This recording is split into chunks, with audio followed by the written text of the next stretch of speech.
Moving on, TikTok. Time is ticking for TikTok, ladies and gentlemen. A platform which has been under the radar for not just the kind of information and the kind of messaging that it was sending across society, but more importantly to the principal shareholders and whether or not it was siphoning back investigation. In June 2020, India announced a complete ban on TikTok. Then, Afghanistan was the next nation to announce a complete ban in April 2022. Iran also has now announced a complete ban. Jordan in December 22, again complete ban for inciting murder and chaos. Many believe that TikTok is siphoning off data and it is now backed by the Chinese state, which is also pulling out data, and it is using this data to further create social unrest and push and peddle certain narratives in these countries where TikTok has got very popular. Taiwan also banned this in December 2022, where state-owned devices were banned from running TikTok. The US in Feb 2023 has said that TikTok will be removed from government workers' devices. It was a 30-day deadline that was given, and US is a country which has more than 100 million users of TikTok, and it has now come out and said that unless TikTok offloads the shareholding of ByteDance, which is the Chinese state-owned company, a state-backed company, it will consider banning TikTok altogether on US soil. Canada by Feb 2023 has banned TikTok on government devices. Britain, March 2023, TikTok on government devices have been banned, but it's available to public. Denmark, March 2023, Danish Defense Ministry has banned TikTok on employee work phones. Belgium, March 2023, Belgium has banned TikTok from government phones. New Zealand, by the end of March, ban on devices that have access to Parliament. Growing concerns over the TikTok app, accused of collecting excessive data, allegations that it could be used to spy on users, accused of sharing user data with the Chinese government, and it's been accused of spreading misinformation which leads to unrest, accused by the Delhi police of spreading misinformation during the 2020 riots. Plenty. Chinese Foreign Ministry has said that they have taken note of the latest developments.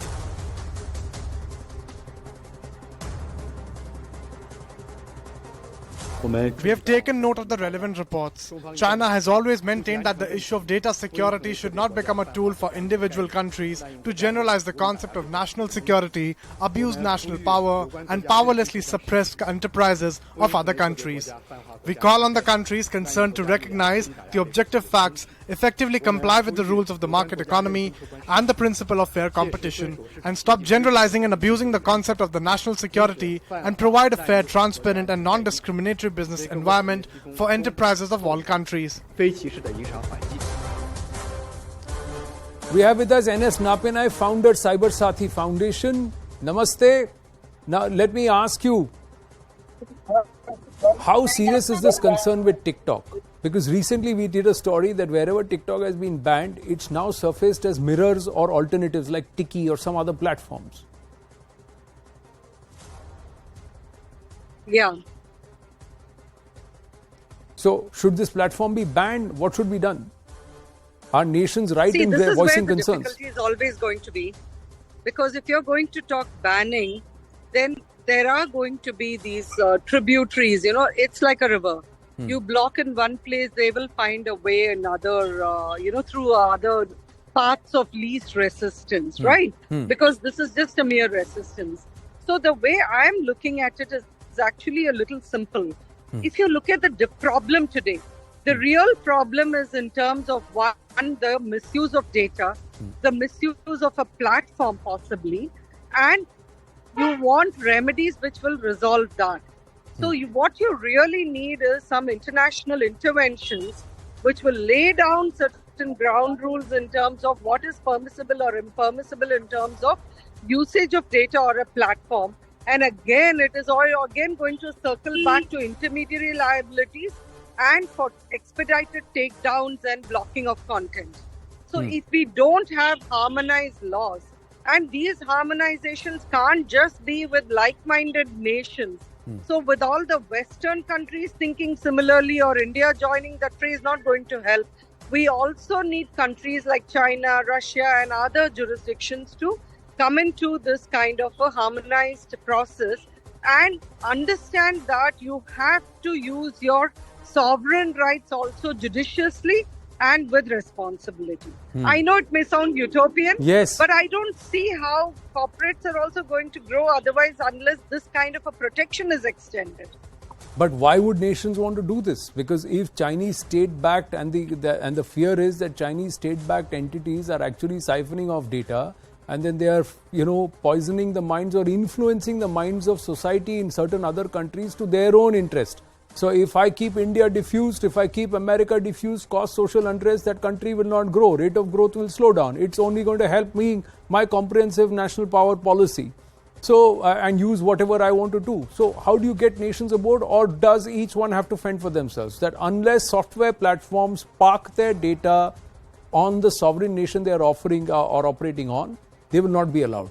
Is that a possibility?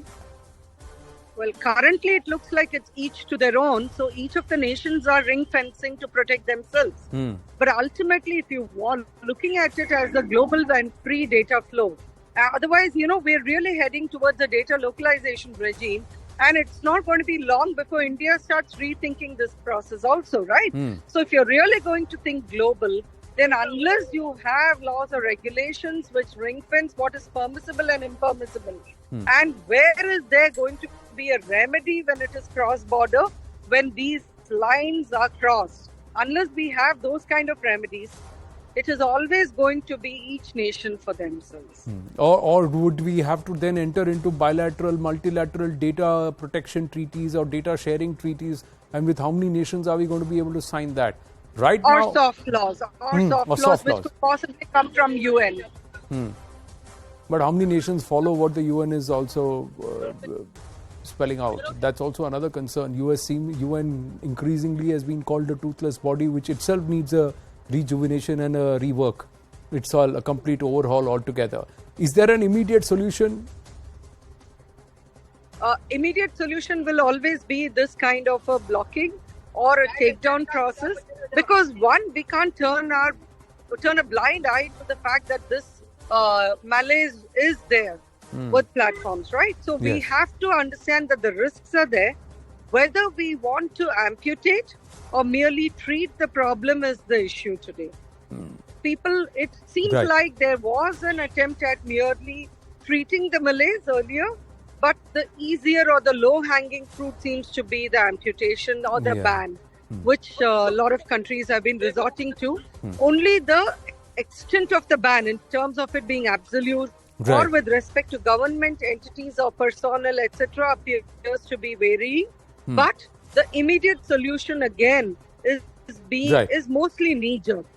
What I was asking for and what I started off with is a much more organic process to be in place rather than merely resorting to knee-jerk reactions every time. Well, but what you're asking for is also something like climbing Mount Everest or perhaps beyond. Like you said, utopian, quite utopian. And as Napin, I thank you very much for your time. I have run out of time here on my show. So winding up the right stand, taking a very short break, Brass Tacks follows.